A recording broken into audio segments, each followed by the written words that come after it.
that it's worked, that they've employed this particular thing. What kind of form would such a unit adopt? Michael? There are very few countries in the world that has probably had interim government. I think Syria is one of the closest ones we could bring about into what perhaps Raila is asking about. And Syria came as a result of the opposition sort of dissenting from the government and saying, look, you don't seem to be serving us right. And the government saying, we are serving you pretty good. Just like my brother is saying that the turnout, the smaller turnout does not necessarily mean that, you know, that they're losing out in a big number.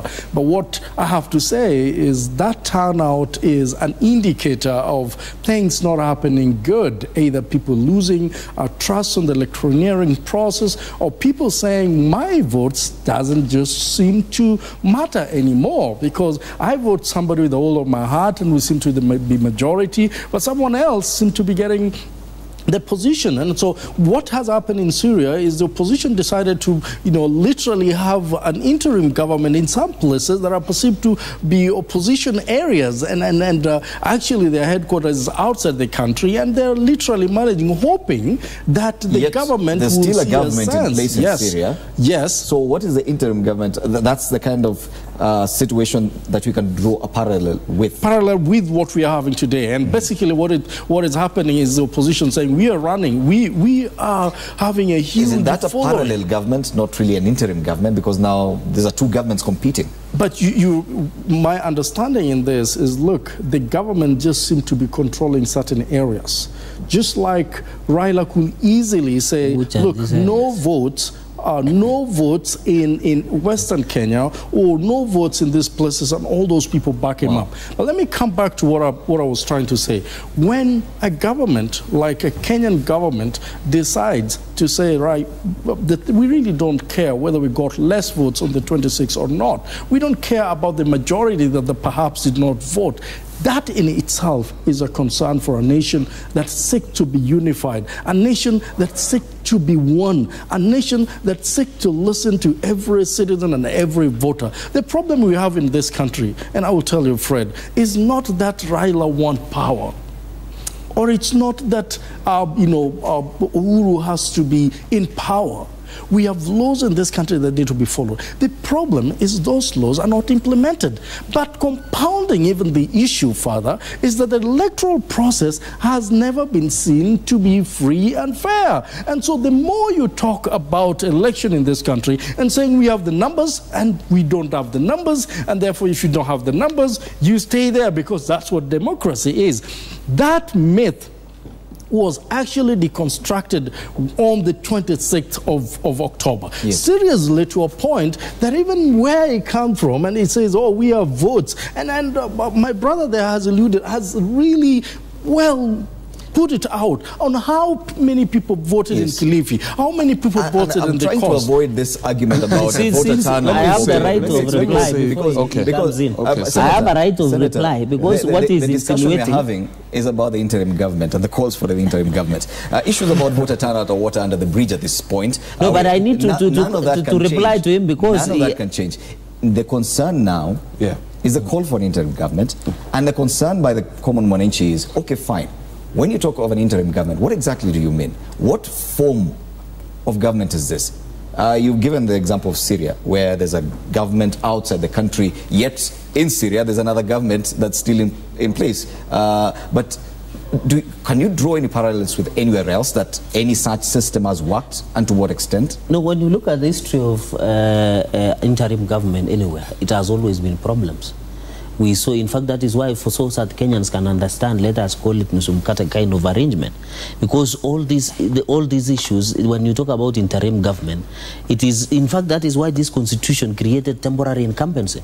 Because they realized the situation this country was, if by the time you are going to cast your vote is when the term of the president or somebody in office lapses. That is why we have temporary incumbency, and that is why after the president is duly elected and swearing in, and therefore when you talk about interim government, that is why most countries in this country, in the world, There are few who have chosen that route because it is not workable. For example, like of course Iran, like some of them, like we had the Clark and Mandela, although it was not form of it, it was somehow like that, and so many other. I saw DRC wanted to do that, but they didn't agree between the government of Kabila and the opposition. And when you see some of these interim governments that they want to create, is try and accommodate the bloated egos of some specific people. It's not about the people. As a coalition government. Yeah, that is what. In fact, that is the best word. It ends up as coalition government because when people come together for interim, there are some specific interests that they want to protect. Because if you ask them, do you want interim government because of the security issue we have in this country, or because of investments that we have in this country? And some of these issues, when you look at it, some of these are trying. And my brother had talked about something with the South African, where the issue of economic sabotage that we are seeing NASA are trying to thrive in. Is that the crisis you create so that when you get power, you try and fix the crisis that you have created? And therefore, interim government, the many few jurisdictions have chosen that route because it is not workable. It ends up as a coalition government, and it does not serve the interests of the larger majority. Okay, David, any examples you would point out where an interim government has worked? Interim governments are also known as transitional governments or caretaker governments. They are the governments put in place when there has been a crisis, so as to be a bridge to a fairer dispensation, democratic dispensation. The interim governments are created by the two sides that have had disagreements, especially in moments where it is very clear that both sides carry with them more than half of the countries. Now, we have had examples of interim governments. Egypt was an interim government. After the capture of Hosni Mubarak, before Morsi took over for a little bit, then they had a transition government. Of course, the transition government had people who were mainly anti-Morsi because they really supported Mubarak. Interim governments provide an opportunity to address the lingering problems. So if we are going to create an interim government, it is important, and that's why the issue of numbers, I will not talk about it, but we can't entirely dismiss it, because we have had two processes that prove that we have a problem.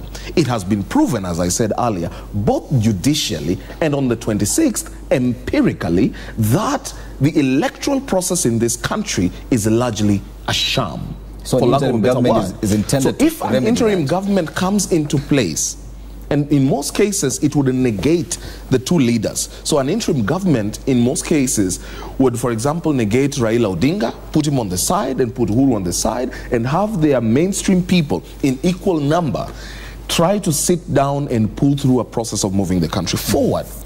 Now, if I get Raila Odinga right, his call for an interim government is a call for sanitizing the country.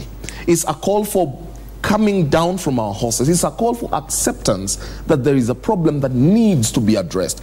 And he doesn't want to address it on his own.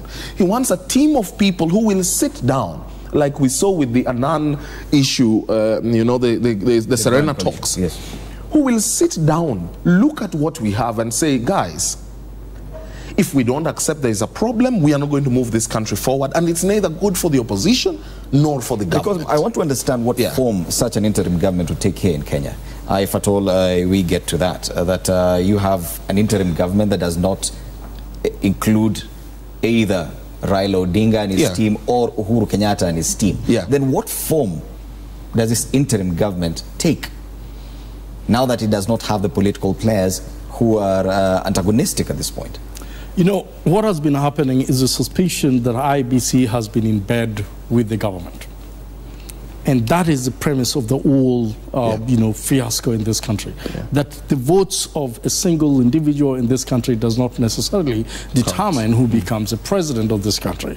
That is in question, and I think there are Evidence is out there. Of course, that is one of the reasons why the presidential election was annulled. Now, an interim government, as has been alluded to with my brother over there, is key to a point of not necessarily being void of all the political players, because the political players will have to be there anyway. But isn't that just creating another new frontier for a war between the two sides? Absolutely not. What we're saying is interim, as its name, is a temporary government. In other words, it is agreed that within certain months or period, it's going to end. And the only reason why it has to end is everything will have been put in place for a proper, free, fair, and transparent. It would still have to include membership from NASA and Jubilee. As they wish. Remember that the rules changes when you have an interim person that perhaps is sitting there to make sure that the transition from that interim government to a substantive government, then the conditions will be that a proper election must be done in this country. And that is a problem. The problem here is until we are sure that the electoral process in this country can be verifiable, then there is no need of us saying, oh, let's have a government, when you know that in this case, for example, let me just give an example for a second. You have ODM presenting, or NASA presenting minimum irreducible demands. And then you have a government that their presidential elect has just been declared null and void, at the Supreme Court, saying we have no demands. In other words, continue as you've been. That's a suspicion that everybody, what are you saying? That we have no demands and therefore just do election however you want it, while we know that there was a problem. Don't you think that formation of such an interim government would just provide a new frontier for war between the two sides?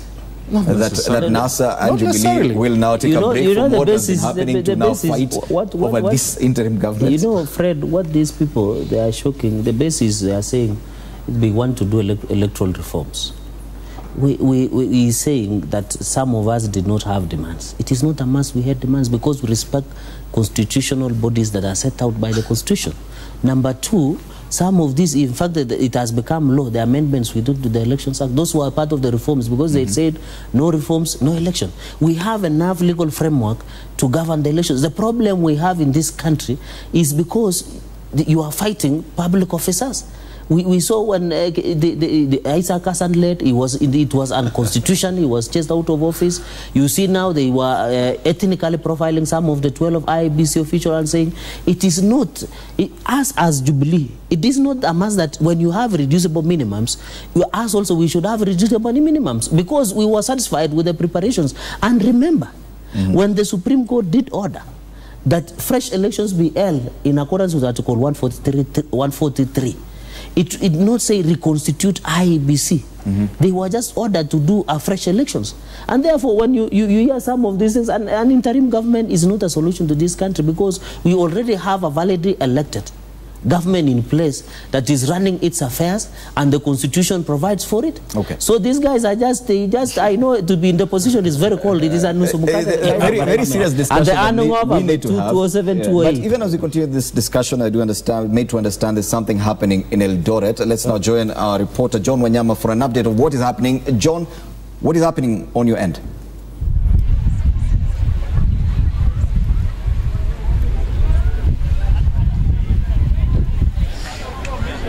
Thank you very much, Indimuli. Once again, I'm coming to you live from Eldoret town, where I am standing now. I'm at Kenya Revenue Authority headquarters offices.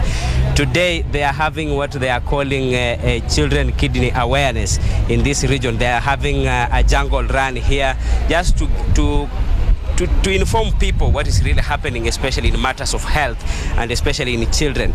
Kidney diseases in children, especially in this region, is on the high increase, and most people are just not aware of it. So Kenya Revenue Authority have come in and they are going on the road to run, to sweat, so that they can also ensure people have this in their mind, that also children can get infected with this disease and their kidney can also fail, despite the fact that they are also children. Without wasting time in the mood, let me talk to North Rift coordinator, Madam Florence Otori, to tell us what is this and why have you started this. Madam, if you can tell us in brief, what is this all about? This is what we call the jungle run. We are trying to create awareness amongst the community that children can suffer from kidney diseases. But we have a solution. The MTRH has a pediatric hospital that deals with children alone, and even a specific unit for the renal problems. So we are trying to create awareness in the region. This is a referral hospital. We get people coming even from Nairobi, Mombasa, every region.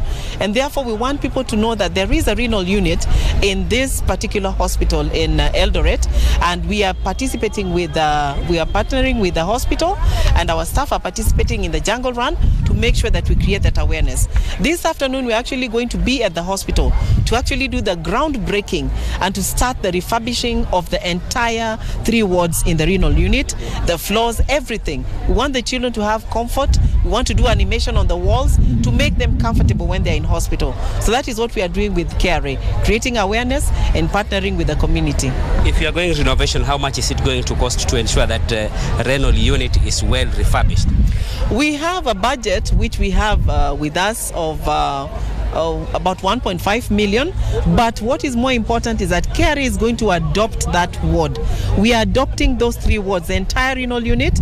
We have a contract with the hospital where we are going to give them support. We are going to keep upgrading anything that breaks down. If we do the joineries, if we do the plumbing works, if they break down, we as KRA will maintain it for 1 full year. So it is going to go beyond that 1.5 million that we are putting in to give them support over the year until the contract period expires. Okay. Yeah. Thank you very much, Ndimuli. That can put really a smile on the patient's face, especially as you can understand, Ndimuli, is that kidney disease has also become a menace in this region. Some people think children cannot suffer from this kidney disease, but it's here. Children can also suffer from this disease, and it's all well thanks to KRA, because this hospital, especially Moiting and Referral Hospital, they really don't have also this sufficient materials for this kind of disease, especially for children. And this is a plus and a boost for the hospital to ensure that our children from this region can also get medication from the hospital with well equipped, and so that they can get the maybe they can go home as quickly as possible, because they could have gone through the required treatment, and they go home well treated and healed. Ndimuli. Thank you, John, for that update from Eldoret. A very good initiative in as far as the health sector in that area. Back in studio, we continue with our discussions to do with the interim government, the formation of the People's Assembly, the fact that most of these things seem to be outside of the Constitution, hence a lot of vagueness on how they're going to be implemented.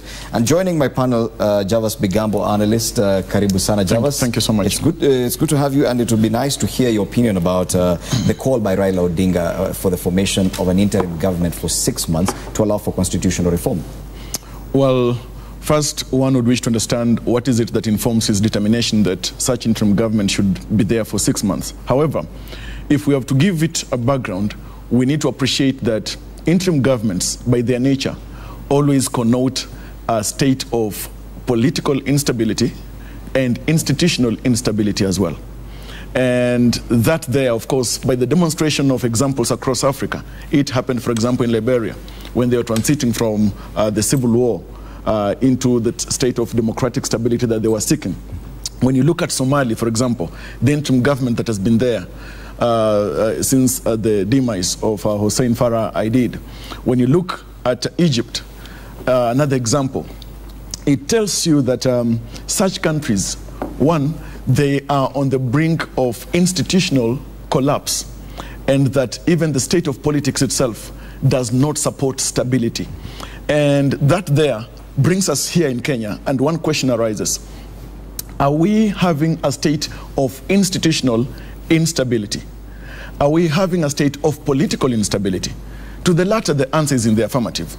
To the former, the issue is our institutions, some of them have failed to hold the water. The center is not holding, especially when it comes to, for example, the workmanship of the IEBC, etc., and the challenges that it has continued to face.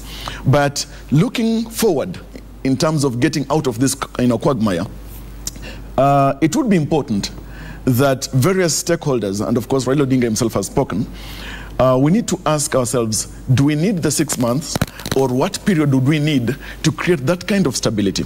Now, remember too that the interim government being called for connotes power sharing between the two key groups, or actually all the key players in the electoral process. But here, the kind of power sharing that is likely to come forth under this transitional form of government being called for by Honorable Raila Odinga will pit the sharing of power between Jubilee and NASA.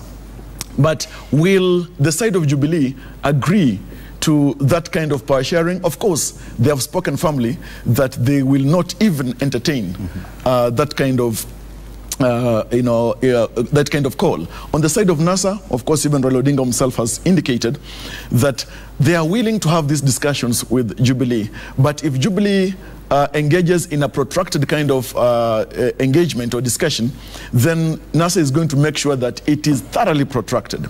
That tells you that we are not likely to see a state of political stability in the next few months. Yes. But according to what you say, we are not necessarily there. The situation is not as dire as to necessitate the formation of an interim government. Is that what you say? Well, looking at it through what we have gone through, especially the elections, etc., it may not be as dire as it was in 2007. But the truth is that we are not politically stable. So we may need to find a working formula to create that stability. Question is, will that power sharing arrangement be the coefficient for that political stability? Okay. Okay. Good question. Also, the talking answer is about in the affirmative. Not necessarily, David, because you want to comment on that? I suppose, because Parliament was just recalled from recess and then had to go back to recess because it is paralyzed. Okay? If you have, and that is why we cannot even entertain. Jubilee had the tyranny of numbers. Most governments that have had tyranny in Parliament have abused that tyranny, like we saw Jubilee has done, at least with the electoral laws. Okay, that's retrogressive in nature. The electoral amendments are very retrogressive, and we all have to accept them for what they are, and I pray that the judiciary can kick it out. And so when such happens, then the only hope for the citizenry is the judiciary. When there is a threat of, Parliament or the legislature abusing its tyranny, then the people take recourse in the judiciary. When the judiciary is seen to be not able to handle some of the political things, then there is a seeking of the extrajudicial means, which is what I bet Raila Odinga is trying to do. I myself, I am a very staunch supporter of our legal means and frameworks of trying to resolve our crisis. So, and do you feel they will be exhausted? Well, I don't even think there will be exhaustion, at least in the part of the opposition leader. He seems to be hell-bent on this. I only pray that the judiciary, the Supreme Court, is able to address this problem, to look at the merits and demerits of the cases before them, and give a judgment that will be appreciable by everyone, thereby giving us an opportunity to move forward. But you seem to still be having a level of hope in our institutions. Yes, I do. I absolutely do. In agreement that a call for formation of an interim government is probably premature at this point, that the situation has not gotten to that extent, because all the examples you've given here of countries that have gone that route, Syria, Libya, Somalia, Egypt, Liberia. Those, could be described as failed states. There is a political failure at this moment. The political failure may not entirely be addressed by the judiciary. All these other countries, as we're talking about, as a failed states, had judiciaries that were independent. At least I know 3 of them had judiciaries that were independent, but even the judiciaries could not resolve the crisis they were in. Okay, so we may still have our institutions, as Javan rightly puts it, in their almost perfect shape. Our institutions have really grown, but there are only 3 key arms of government. That's the executive, the judiciary, and the legislature. Okay. The executive has decided that it doesn't care. The legislature has broken down because they can't even marshal quorum, and so have to be sent away. We have the judiciary. This remedy of an interim government, should it be the remedy for political instability, really? No, we should not use that. Let me quickly, before I come to that question you have asked, the issue of this could I sit in Senate. The reason we are having gone to recess, or we might go to recess today, and even yesterday in the National Assembly, is NASA has been boycotting. The simple reason is they have not agreed on the House leadership. Some of the House leaders in some of those National Assembly and Senate have been doctoring minutes that have been done by That's the what he's saying. So the issue is, it means they have not agreed on leadership. They don't have committee, they have not given out their names. They only gave out their names yesterday for EALA, East Africa Legislative Assembly. You do not see that as failure I by don't Kenya's think it is because to carry out its they duties? are abdicating their duties as elected leaders. Hence the failure. No, so they can't move on because they are abdicating. We have already moved on. We did pass, in fact, we are discussing, as a Senate, we are discussing the audit reports for the various counties. We did pass elections laws the last time. So why the issue is NASA has decided not to participate, and they are boycotted. They have not constituted their leadership as per the standing orders, and that is the reason we have this recess. And consequently, Parliament has been unable to perform its duties. Is that what you're saying? No, Parliament has performed its duties. It is because NASA in itself has decided to boycott, and they have decided to form what we call People's Assembly. Whether it is Bunge la Mwananchi or People Assembly, they have abdicated the responsibility. Yes, but refuses to use the word yes. Michael Agwanda, don't you think that from what we've seen and the examples given, the ones you've given me as well, that probably talk of an interim government at this point is a bit premature?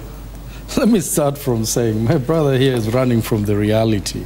And the reality is that Parliament itself has failed to conduct their basic responsibility of legislating laws in this country in the interest of the people. In fact, Parliament in itself, as it is constituted, if I may just refer to the electoral laws that were just changed the other day, if we are talking about standing orders that are now not allowing you even to continue by the mere fact that the opposition has not presented the leadership committee, how then did you decide to make a law and present it to the Parliament without the constitution? I mean the standing orders being respected in this case? So look at what we are having. We are having a situation of a Parliament that is being told, discuss this, rule it, vote for it, and we are going on, not really thinking in the interest of this country. Failure of institution. When you look at IBC, for example, failure of institution. That's why we're in court today, because even the simple things, and you say, oh, nobody was indicted in the Supreme Court, and for that reason they can just sit pretty and enjoy their salaries and do their job again, hoping they will do it well,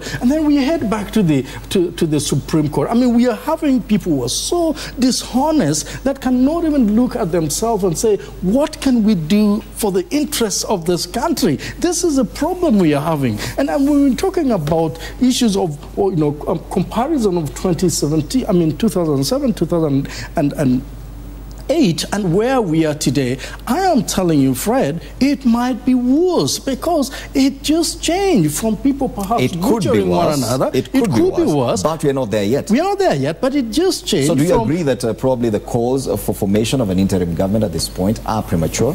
It is not premature. The problem we are having in this country is when people have issues, nobody wants to listen to them. They say, let's wait and see. We've called for dialogue even before this time, but the response you'll get from the government, oh, you want Nusumkati. Nobody seems to say, but hold on, why not Nusumkati, even if it was to, for the sake of this nation? And that's what people are asking. Why do you want to insist that we can't discuss anything else if it is sharing the government? Oh man, this government doesn't belong to an individual's mother. It belongs to... Well, calm down, Michael, calm down. Well, I look at it this way. One, a question of reality. There are various realities that we are facing today. There is the NASA reality, a reality according to them. There is the Jubilee reality according to them. But we need to have a collective reality for the country, for the nation. And it is NASA's own reality that, for example, Raila Odinga won on August the 8th, that is pushing them to take the path that they are on. It is Jubilee's reality that they won on August the 8th, that they won again on October 26th, and that they are staying put because that is their reality. But what reality are we facing as a nation? The reality is that we are having a state where the political fabric of the country is stretching too much for the, to the detriment of our own progress. And we need to look at it through that perspective. The other thing, when you look at the question of social contract, after the August 8th polls, we now have the parliament in place. When parliament, for example, is abdicating its mandate, are they engaging, are they paying fidelity to the social contract that they had with the people after the election? The answer is no. Because today, parliament is not acting as it is supposed to by virtue of the social contract. That's where we are at. And in fact, when a people grant mandate to certain representatives, and those representatives for a certain period of time do not seem to be living up to that task that they granted them or donated to them, then the people may want to think otherwise. And that's why it's important for the leaders of this country to show leadership. What we are missing in this country, Brother Fred, is that leaders are choosing to fail to show leadership. And that itself is leading to the successful failure of the state of our politics. Thank you, Brother Javas, for that. Let's now take a break. When we come back, we'll take a look at this issue of county assemblies now enacting laws for the formation of people's assemblies. Is this legal? Is that bill legitimate? That when we return.